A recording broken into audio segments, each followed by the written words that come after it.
ये दंगा पॉलिसी वाले लोग ही जातिवाद भड़का रहे हैं। ये दंगा करवाने वाले और कर्फ्यू करान लगाने वाले लोग आज जातीयता का विस्मरण करने का प्रयास कर रहे हैं।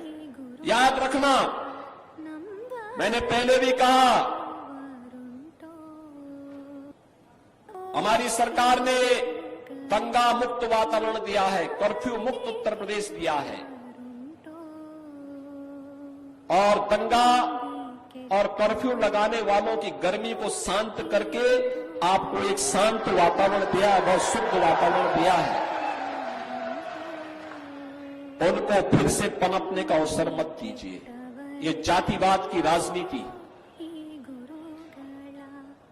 ये जातिवाद की राजनीति भाइयों बहनों, दंगा और कर्फ्यू को आमंत्रण करने की शुरुआत है।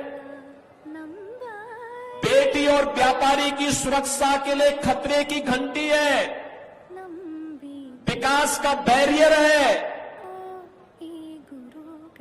यहां के विकास को बाधित करने की साजिश का हिस्सा है। हम इससे ऊपर उठ करके कार्य करें।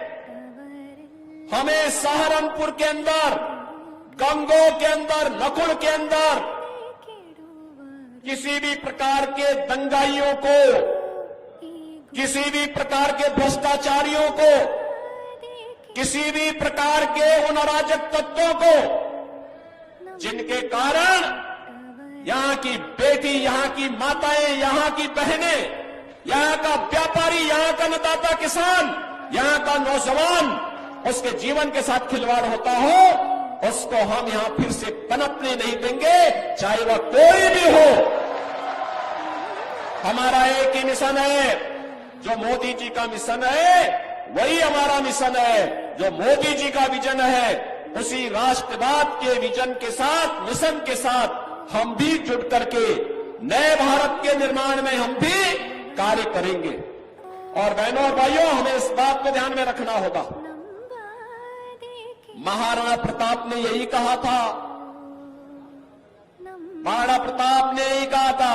उन्होंने कहा था, मैं किसी भी धर्मी के सामने, किसी विदेशी आक्रांता के सामने मैं सिर नहीं झुका सकता। देश का स्वाभिमान होता है। महाराणा प्रताप ने अपनी लड़ाई देश के स्वाभिमान के लिए लड़ी थी, राष्ट्रीय स्वाभिमान के लिए लड़ी थी। उन्होंने कहा था कि हम किसी भी विधर्मी के सामने सिर नहीं झुका सकते। वह लड़ाई सत्ता की नहीं थी, राष्ट्रीय सम्मान की थी, राष्ट्रीय स्वाभिमान की थी। और आज की लड़ाई भी राष्ट्रीय सम्मान और राष्ट्रीय स्वाभिमान की लड़ाई है।